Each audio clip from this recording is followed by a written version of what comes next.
what do they say? The dirtier the machine, the more fun was had. So let's give it a clean. First thing we need to do is raise this bed up so we can access all the engine and the suspension down there. So we go in here.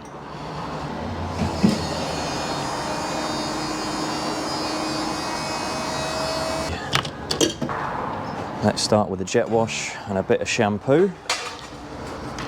See how well this comes off.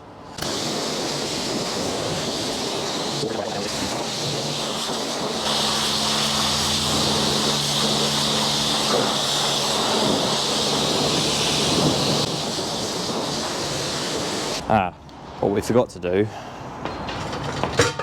is take out these little grommets, and that lets the water drain out the bottom there.